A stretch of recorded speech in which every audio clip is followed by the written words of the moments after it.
right. Okay, good afternoon, everyone. Okay, today we have a quick bite session with Saito Design School. So thank you for everyone to attend these sessions. And what we're going to do is today's session, we're going to introduce some of the exciting courses. And also we have invited a special guest, Joanne Poon, to join us to talk about some of the illustrations, also her career path, right? So, and then the last session, we're going to have some of the announcement for the further events, all right? So my name is Eric Lim here. I'm the program director for digital media and graphic design in Saito University College, right? So we are under the faculty of this Saito Design School.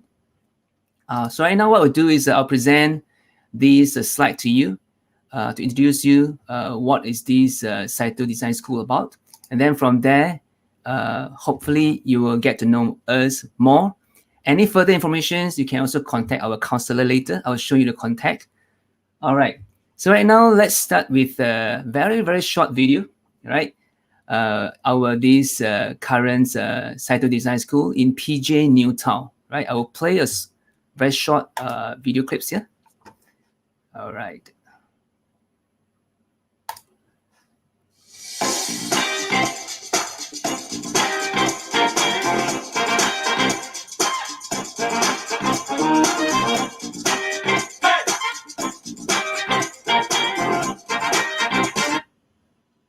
Sorry.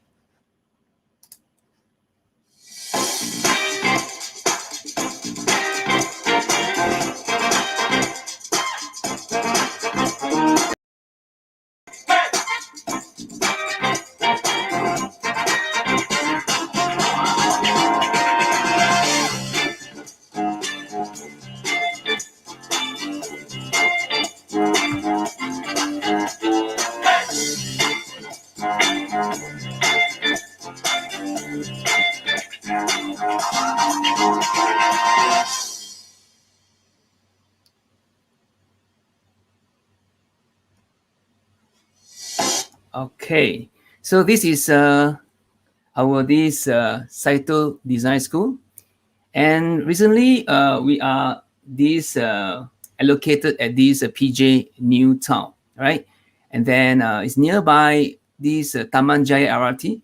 So if after the MCO lifted, you can easily reach us by this LRT, right? It's about 10 minutes walking distance from Taman Jaya to our design school, all right?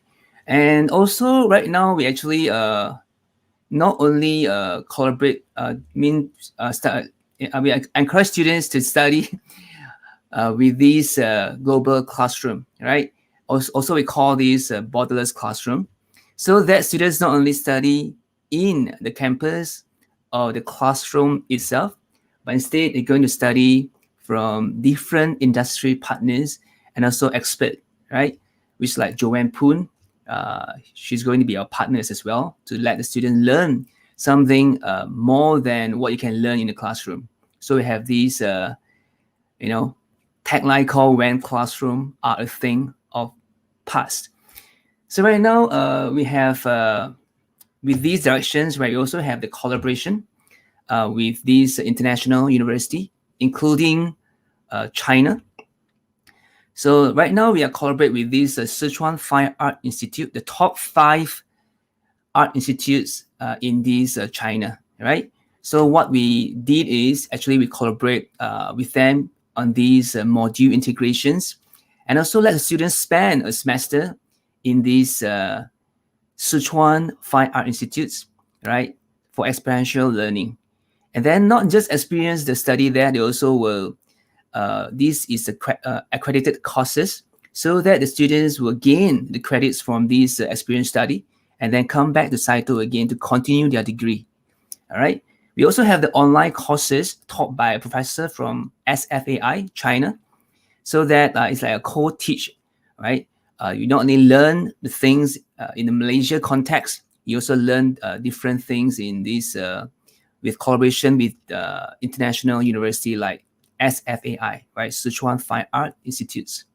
So this is a very exciting collaboration currently we are running. And then we hope that if anyone interested to know more, we can chat with our counselor later. All right. This is the short videos about the collaborations, and you can see that because China actually they are very advanced, not only in terms of the technologies, also in the scale, all right, of their facilities and their university. All right. So I play this video.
All right.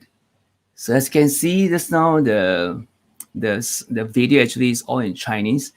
So for informations, these experiential learning semesters in these SFAI or Sichuan Fine Art Institutes is going to be conducted in these Chinese. So for those who have these language capacity, right, you can actually enroll, and with a very basic these Mandarin requirements lah.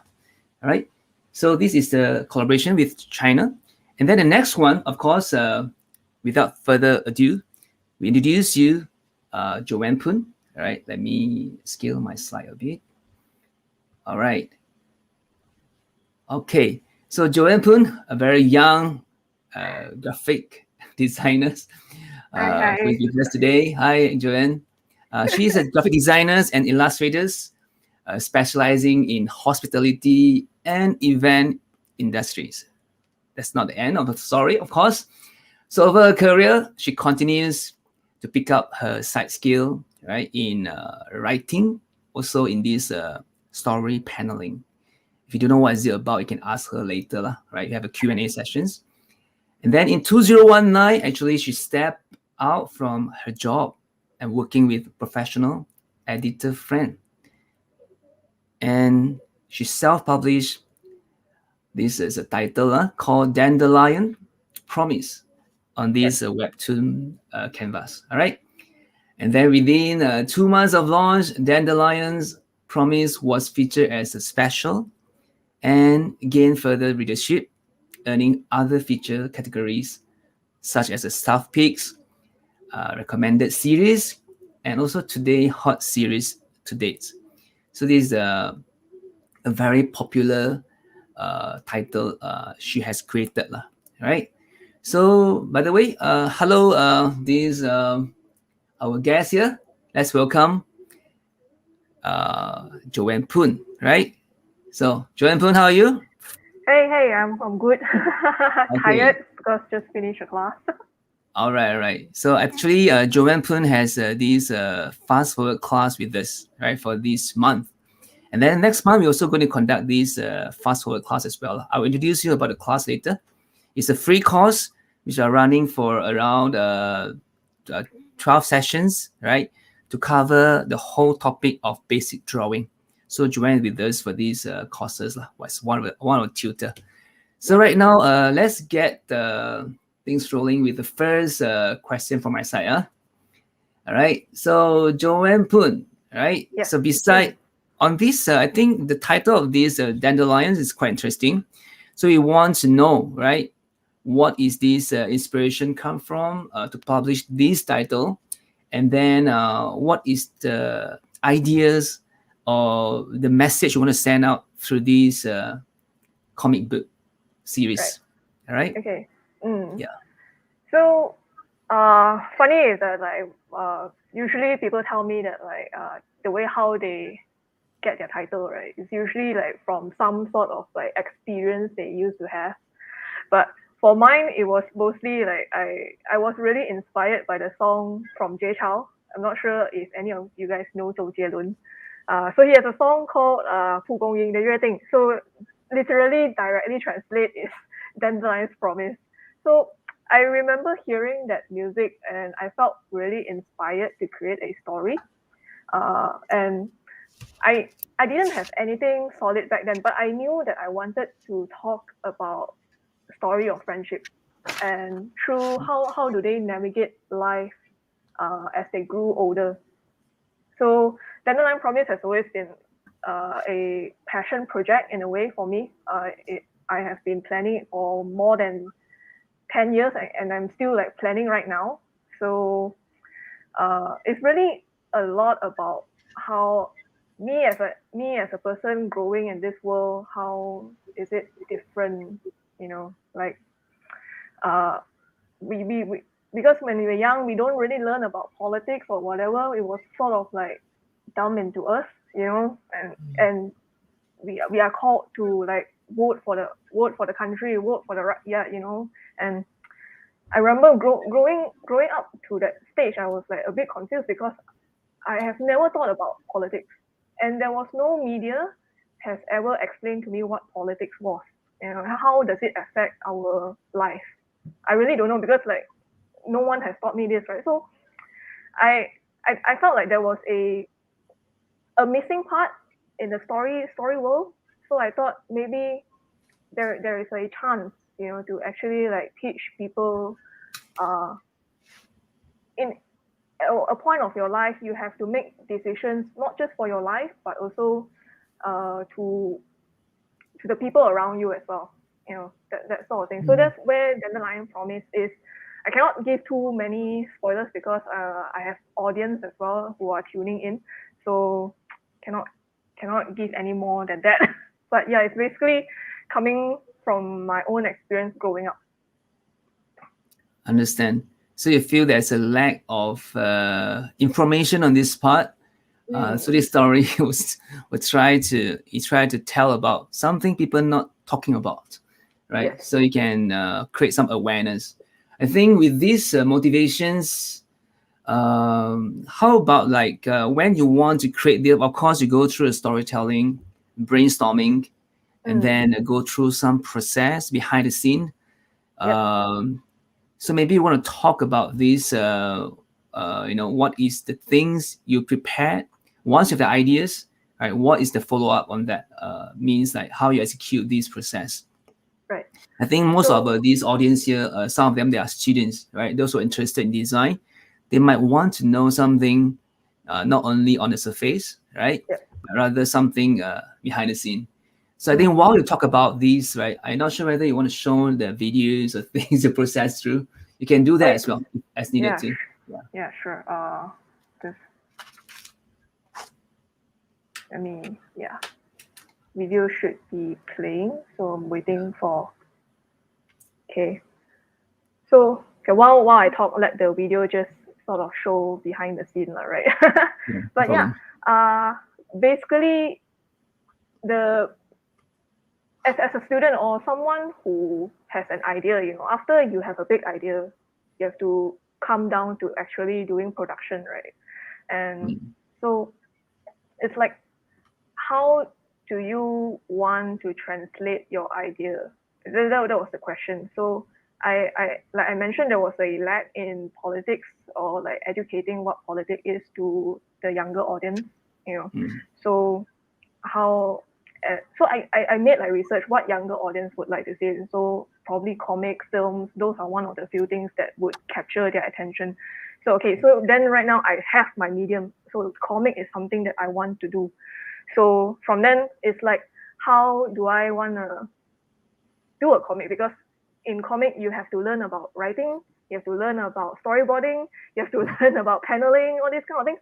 So I remember when I was young, I was like, oh my gosh, there's so many things I need to learn, and I only can draw. I can't write, you know. So I knew at one point of my life I will need to, how to say, do more research about writing, right? So I remember I like plan my storyline in my head all the time, and people always tell me like, hey, you should pen down your story, you know, because like in case you forgot the details. But to me, it was that like, because this is such a passion project for me, so I sort of remember everything inside, just that it's not like literally in writing details. So I remember in 2018 where I felt like, you know what, I should really do this comic. I should stop putting it in my head, actually penning it down on my computer or whatever, the script. So it's like writing, scripting, manuscripting. And the funny thing is that like manuscript, there's no way, like literally no way you can come out a perfect draft. You know, there's always editing. So I think one thing I learned as an artist is that like there's no such thing as perfection. There's always something to learn from there. So what I did was I actually engaged a friend who is really good in writing. Two of my friends, in fact, and because it's such a passion project, right? And like, as much as I'm getting help from them, I also cannot expect them to help me for free, you know, that kind of thing. Like, because they are sort of like putting their time on this as well, right? So learning about collaborating skills, like what can I offer to them and what they can offer back to me, that's something that I also learned throughout as an artist as well. So what me and my friends, we agree on is like, oh, I help you proofread your story and you help me edit my story, you know, something that we can exchange. So yeah, I remember when I wrote my manuscript, there was a lot of problems, there was a lot of loopholes that my friend has spot, and I cannot see because all this was just me, right? Sometimes the mistakes you cannot see for yourself one, man. You have to let other people see it. That sort of thing. So like it's definitely nice that I have friends to bounce ideas with, because it is very important. So I remember after I finished the manuscript, then I went into scripting. So that's when I actually like doing the actual production to the story.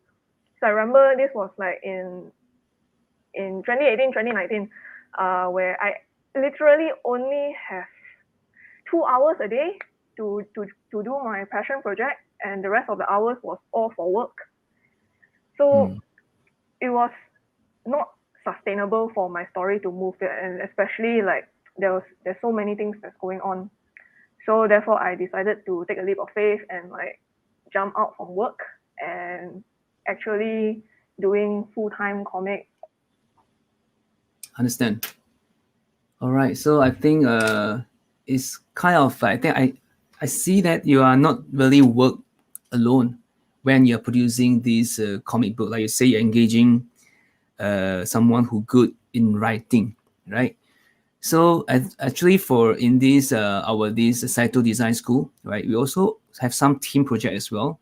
I think students will able to learn, right?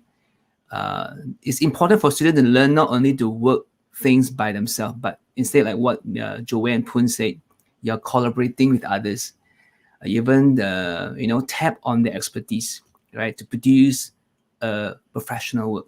Even when we work in industry, it's the same story as well, right? You cannot work alone, right? And then from start to end, is if you want to scale up your project, you need to always collaborate. So I think it's a good insight, right, for those who are interested to study design, right? It's not only draw and draw and draw until your arm sore, right? It's about collaboration as well, right?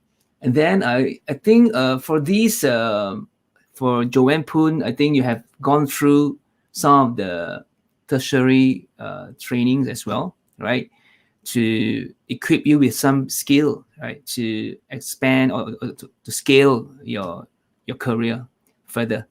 So maybe you can talk about why tertiary education is important, right, for those who want to embark their career in this design world, right? So maybe we want to talk about this because I think there is a compositions. Even for the book title, you have some of the text or typography involved, right?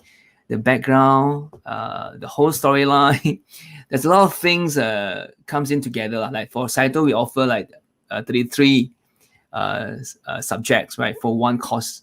So all these things, right? How does it help you to prepare yourself when you enroll into this illustration or design field?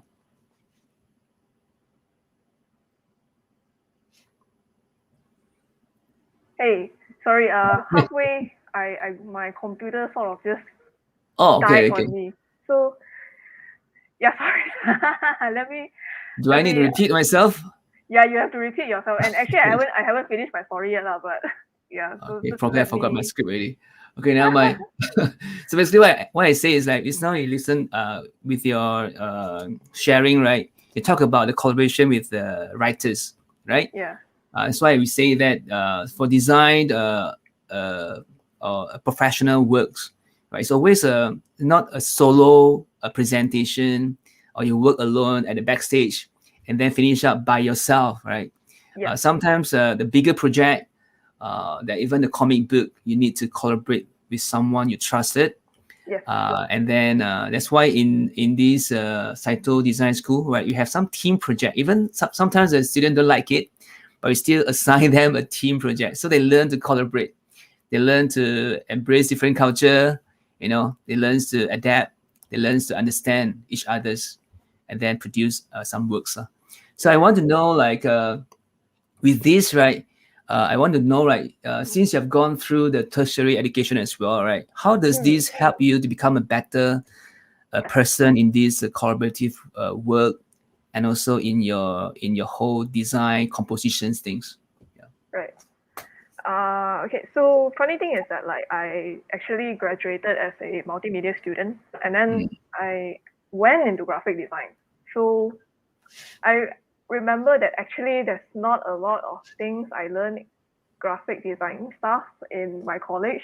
So mm, to jump into a new environment definitely was tough because uh, unlike my colleagues who sort of already have the experience, so they definitely can work a lot of things faster. So I remember like my superior has to sit down with me to really like teach me the principles of design. And not just that, I actually have to do my own research as well because learning is always a long process, right? It's a forever process. So I went up to YouTube like any other uh, young kid would. yeah. Search up like graphic design 101 class, and then you, you then a lot of videos would like pop out, right? So how do I search a good video? And actually, one of my ways is to look at how many views the video has and like the amount of likes. So at least then I know that this content a lot of people agree to it. So probably this person did something right. So that's how I know that like this video is could be good. So I watch Mm, it and then like learn a lot, did more research on my own online, and then be a graphic designer that I was not never thought to be. So I remember mm, like uh, after I came out from the agency, I went into a school as well. Then the school was doing rebranding. I was like, oh no, I have never heard of the word rebranding in my entire life. Because all this I was just like doing like what key visuals, do collaterals for an event. So what is rebranding? So again, go up to Google, go up to YouTube. It's mm, just to constantly feed myself with knowledge that I do not know and knowledge that I know that will benefit me. So it's because like, how to say, have this sort of like mentality already. So it's a lot easier for me to jump into a new things. Remember that I said that like, oh, writing was never my specialty, but right now I'm writing a comic. So one of the things that I actually also did was just go up online, search it up, learn it up, see what other people are doing. You know, try to note down what's the similar, what do people like, what do people don't like. So yeah, it's pretty much that kind of mindset when you're growing up. So funny thing was that I like after 4 years of doing graphic design, and then now I'm doing like my own comic. How does it actually benefit me, right? But until today, I feel like I'm actually doing graphic design for my comic because there's a lot of like you have to do like layout. How do you want the page to communicate to your audience? Because normally, the comic will have like what a square panel, square panel, square panel, and this is something that I talk about in one of my friends' video. That there's nothing wrong with being a square panel because square is stable. The psychology of shape is stable, so it's a lot easy to read, stably. But if you want to add a bit of spices, maybe just changing the shape can already sort of like represent something different psychologically. So imagine like I didn't have my graphic design background, I wouldn't have known all this, I would have just make my comic square, square, square, square, square. Instead of like actually like making maybe some like action scene because it's so nervous, it's so fast paced. So how can I emulate that kind of scene into drawing? How can I communicate it there? So yeah, it's just these little things. Graphic design actually does help in a lot of ways because the graphic design is basically a form of communication, So yeah, like one of the comments saying graphic design is a lifelong skill that can be applied in all aspects, not just in design. Eva, right? Yeah, it's cool. All right, so this is the young people always very alert about message, man. It's all right, they can answer it on the spot. All right, by the way, I think just now I think Joanne also spoke about this graphic design. Okay, maybe I ask a question because she said something about square, right? Yeah. Since we have live audience here, I want to ask. Just now Joanne said square means what? Anyone can answer. Square means what? Anyone can answer here? I want to check whether you listen to her or not. It'll probably take a while because like there's some delay. Delay there. Oh yeah, I think it's maybe 3 second, 5 second delay. Now, Mike, we will ask these questions and then hopefully someone can answer. Square means what? What's the meaning of square to you? Or something is not important at all, I can throw away. But in graphic design, it's important, right? It is, yes. Yeah. Not only square, they have also triangle. We call it boring triangle or boring circle, primary shape in secondary school. But when it comes to tertiary education, this means something more, right? Yes. So since you mentioned about this, right? I think it help you because in your these Dandelions comic book or other illustration, I think you tend to tell a story, but the tools or the medium you use is about visual. That's why you talk about visual communications. Yes. So what is so exciting about this visual storytelling or visual communications? You just use a shape, right? You just use some line and some of the visual. I think there's not a lot of copywritings there, right? If I not wrong, when you talk about the story. So all these visual storytelling, what is the advantage and what we need to see from that or what you can communicate, like some emotive contents or some of the message, which you think is more effective if you communicate through the visual context. Yeah. So one way I come to that, how to say, when I make my decision, what would communicate better is really going back to the core of the scene. What is the scene supposed to tell me when I read it? Like let's say we are how maybe let's put it this way. Maybe the scene is something romantic, and romantic scene in a story usually we play with like lighting, the colors, the mood, and then but how do we communicate it in in visual. a visual, right? Yeah. Okay, hold on, Other than please, just colors. Joanne Poon. I think since we talk about visual, how about you play another video? How did I say another video? Okay, You have a Okay, I think this one is a good one. Yep. Because it's a bite-sized sharing sessions. We don't have much time to show individual videos. So I think it's good to show here as well. Yeah, wait, just let me, okay. Yeah, so, okay, then I'll just use this scene because this scene is actually like where my characters are going through a training, and training in war is usually very chaotic, it's very heavy. So there's a lot of action scenes going on. So as you can see, the way I chose my paneling, I don't just use a square, but I actually sort of divided my page into two parts and then like slice the other square, into three. So that sort of like create like, oh, there's some action scene that's going on, and because the first scene is sort of like an establishing scene, it's supposed to like tell my readers like where the scene is set at. So definitely I decided to choose a square background, a square shape, sorry. So to like sort of like, yeah, we are in this scene right now, and this is what is going on in that scene. Therefore, I use like different shapes to sort of to communicate that. Yes. So in terms of colors, for this chapter itself, actually I use blue and yellow because I wanted to. It's supposed to be a morning training, and usually morning in terms of the psychological color, how do we represent morning is usually like light blue and yellow, right?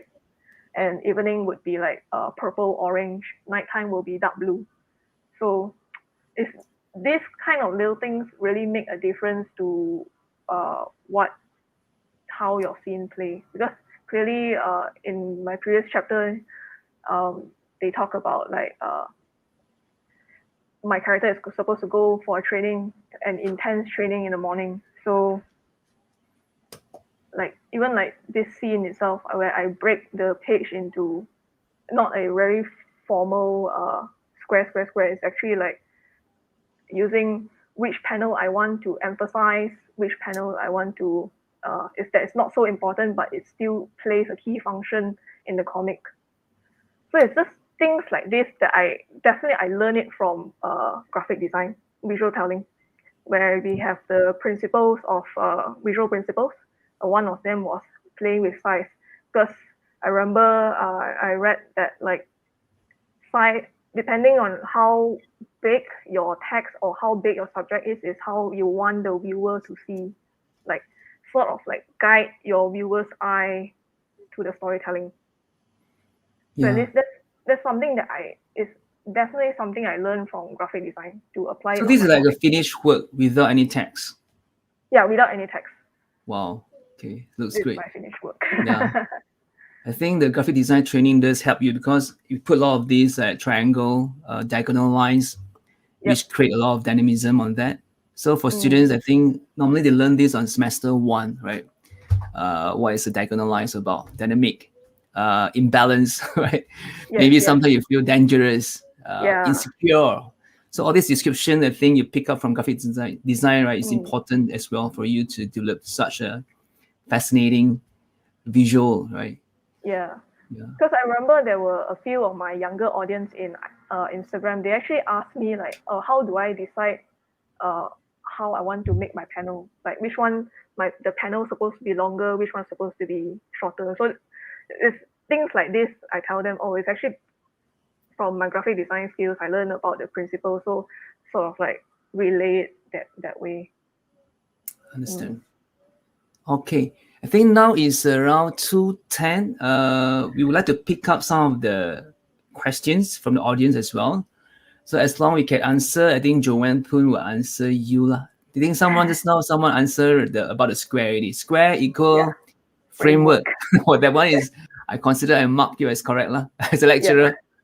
So, but it's more than that. So I think Joanne talked about stable, right? Yes. And then Eva said dynamic shapes to create such interesting layouts. All right. Okay, we can take some questions here. Anyone have questions? You can put your questions here. It's a Facebook Live. And then I think Joanne will try to answer this. All right. Okay. So by the way, for our design courses, we do have these graphic design courses, which Joanne mentioned about. That in diploma level, we have diploma in graphic design. We also have this bachelor of design in this graphic design as well, right? And then for those interested in like doing some post productions, animations, and interactive, you can also pick up this diploma in multimedia or this bachelor of design in digital media as well, right? And then okay, this is the main courses we have right now. Of course, we also have the diploma in interior design, right? Foundation is until now is still FOC. So for those from UEC or you finish your STPM, right? You want to enroll into degree, you can straight away go to year one. Otherwise, you can enroll to FOC free of charge, means a foundation for you to continue in your degree later, right? So degree is 3 years, foundation is 1 year. For our diploma is 2.5 years, right? Yeah. So I think right now, let's see any questions from the viewer. We have not yet, maybe because it's a live session. What was your biggest challenge transitioning all the different field of work you are expert? Okay, maybe Joanne can do yourself. Multimedia, graphic, comic artist. What is the pathway? Yeah. My biggest challenge was actually like in a way, how do you say, like convince myself that I can do it, because it's such a different setting, right? It's like you are literally from 0 to 100 and then back to 0, that sort of thing. So it's a lot about convincing myself, my parents, especially because like, you know, they spend so much money to send me to college. And then to hear that like, oh, I don't want to do graphic design anymore, I want to be a comic artist. So Yeah. it's a lot of like reassuring them that I can still do it, you know. And you probably hear it a lot from Asian actors as well, when they tell their parents that like, oh, I want to be a actor, and their parents like, no, you must be an accountant, you know, bring shame to the family. But I think it's definitely more than that, because like if the person is not enjoying that sort of line of work, then you can't really force them. You know, Yeah. eventually they will go back to the same thing. Then they will face the same kind of challenges, and then they'll quit. So for me, was that like comic was definitely something that I wanted to do when I was very young. It's just that I didn't know how can I penetrate into that field, because it's not very well known in Malaysia, especially. And also there were people in my life that tell me that oh, if you want to make it as a comic artist, you need to do Malaysian content, Malaysian related content. And I remember feeling a bit sad about it, because like I mean, as much as I love Malaysia, but I'm not so passionate about actually creating a story for Malaysian. I'm a more of a very worldwide person, only because like I watch a lot of like I mean exposed to a lot of international medias, like from the US and all sort of things. So from quite a like I remember maybe 21, when I'm maybe was like in my second year of being a graphic designer, I sort of already knew that like, oh, my main target audience are definitely in the US, in the UK, you know, a bit more a democratic first world country. So the definitely one of the challenge was to how can I break into the international market. And yeah, so that's where Webtoon comes in, you know. Webtoon is such a huge platform internationally. And to be honest, without Webtoon, I probably wouldn't have reached more international market to today. So definitely knowing where is your chance, how to see an opportunity really helps. Because if let's say I just follow what the people around me say, like, oh, you should just do Malaysian content, just post it on Facebook, just post it on IG, you in a way, it's another, like, you have to be a little bit smart in your decision in the business side lah. Like, if this is not the target audience you're trying to reach, then there's no point, because it's not your goal. So just find ways. I've been really active on IG. I've always do engagement posts. I've always reply my fans all around the world. I make friends as well. And opportunity open us another opportunity. So that is where my challenge and where my opportunity came from. So yeah. All right, I think we can take the last one. Last one from Alex Poon. Alex Poon asking, what's your inspiration? All right. Guidance for new students embarking into graphic design, as an education and eventually in the society. What's my inspiration? Embarking into graphic design. I would say that what's my let me try to think about it. Like, first of all, know your goal. I understand that not a lot of people sometimes know what their goal is, what's their life goal. It's a huge, big question in our life. But I also find that, like, having a big goal that doesn't define who you are, because your goal will change. Maybe 5 years from now, I may not want to be a comic artist. I may actually, want to be something else. And always have the mindset of a student, always seeking, hungry to learn. That's one thing for sure. If you're not hungry to learn at all, then it's actually really hard to navigate in such a world, because the world is so ever fast changing. Maybe next time down the road, 10 years down the road, there's no such thing as called graphic design, because computer has already taken that role. Now we have AI doing like little things. So it's a lot about adaptability as well. How, when something challenging comes, how do you adapt to that challenge? Okay, now I think last one is a short one. Last, I think I promised it's the last one, but they have one more from Uzainis. Okay, Webtoon platform. Is it a good platform? Is it a good platform? No. Money and sustainable profession. Okay, this one is up to you. Joanne, you can answer. Okay, the way you like. Yeah. I'll answer this, because I think a lot of young aspiring comic artists around the world, this is actually around the world, and they will always ask, like, is Webtoon a good platform? The answer is actually no, because think about it, you are putting all your eggs into one basket. Like, this is where one of your income will get, and you are solely relying on this business to do well to get income to survive. So I would say that, like, because I'm not signed on for Webtoon Original, so that means I can still put my basket, my eggs everywhere. I don't have to put it into one basket. So actually, one thing is that, like, I have a Patreon. I also do Fiverr. I do commissions as well. So those are more of where my main revenue coming from. It's actually from everywhere else other than Webtoon. I would say Webtoon is more of like one of my funnels to get the income, because in the end I want them to sign on to Patreon. I want them to commission me on Fiverr or whatsoever. So yeah, I would say there's that.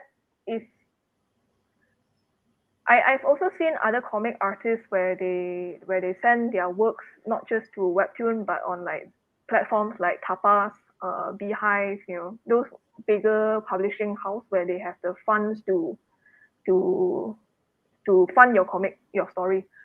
But in the end of the day, it's also like, once your story is over, that's where your income stops growing, right? So yeah, it's really making sure your tree is growing as well. Like just not one single leaf you're relying on and holding on to your entire life. Understand. All right. I think we have to stop the Q&A here. So thank you very much, Joanne, for your answering of the questions and also your explaining about advices to some of the new students who like to enroll or come into this design field, right? I think it's very valuable for them to take it as their considerations. And then just now, I think Joanne also talked about the challenge of transit from different career path. So I think the first thing you need to do is you need to know what's your passion about, and then also find the right counselor, right? To give you some guidance, not just selling the course, but instead give you some guidance like, are you really interested in this? Are you ready for this?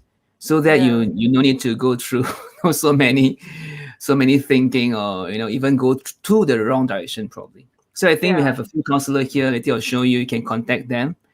You can just ask them anything, right? And then for about this passion, right? I think for students wise, for study design, I think you need to have a bit of passion. Otherwise, you cannot stay for so long, right? Maybe after 1 year, you change your job already, right? I think it applies to all professions, but yeah.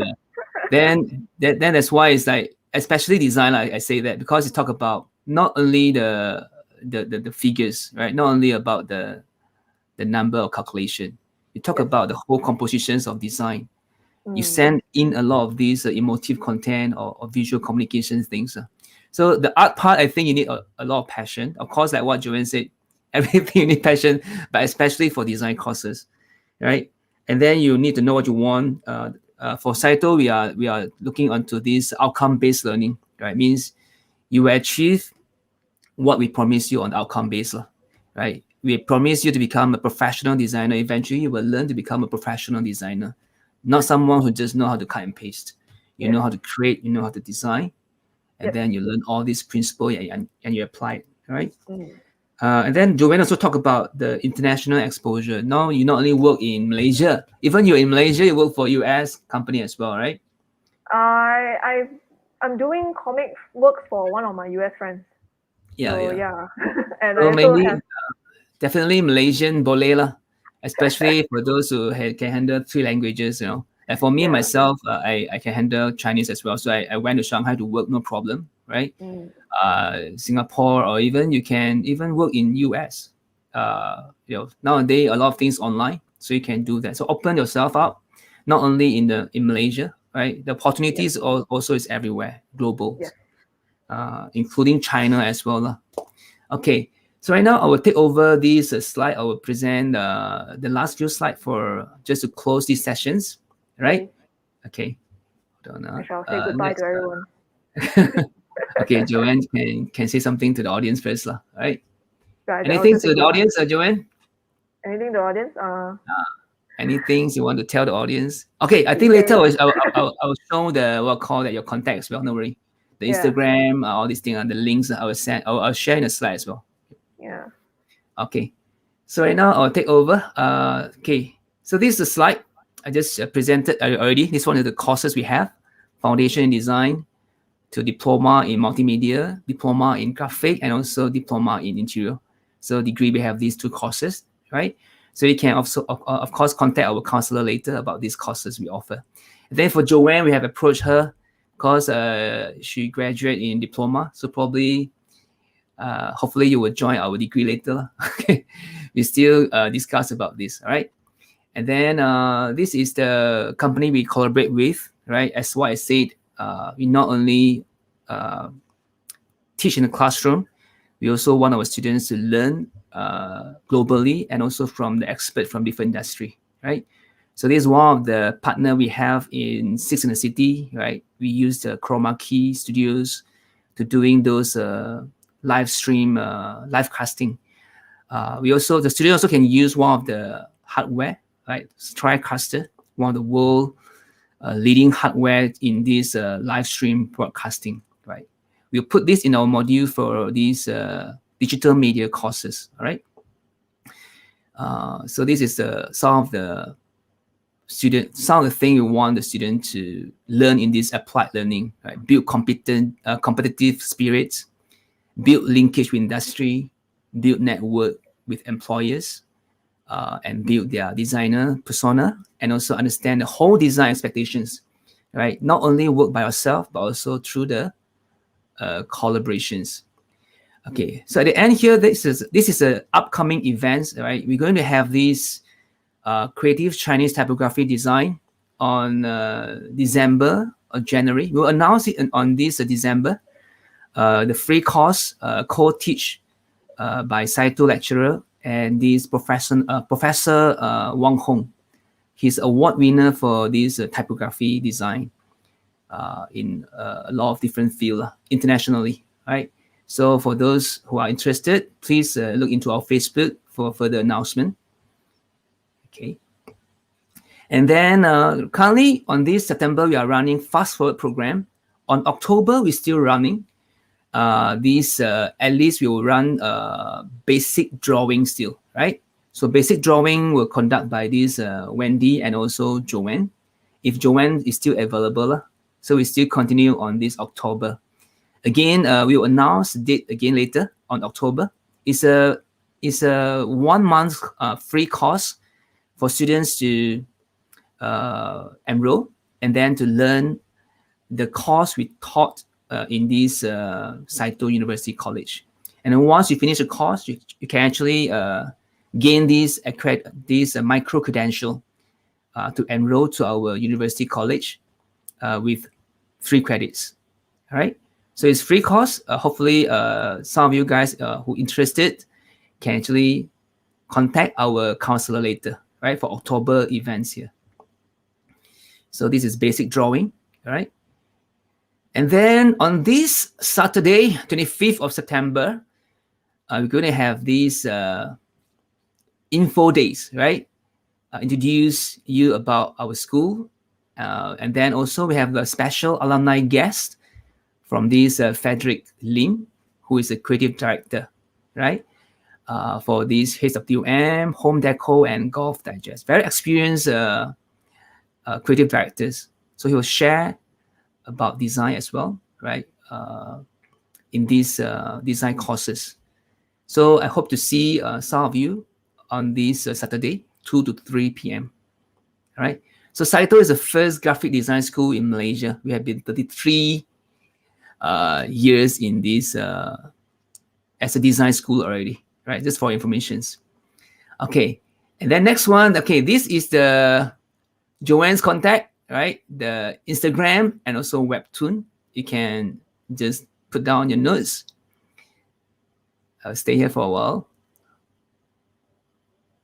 Okay.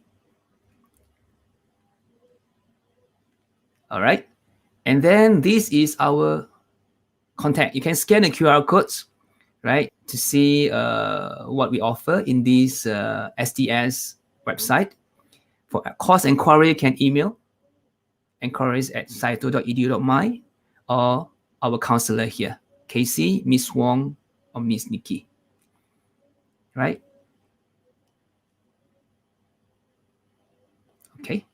So thank you very much for everyone who attended this webinar. I hope you take in some of the informations and able to apply it on your further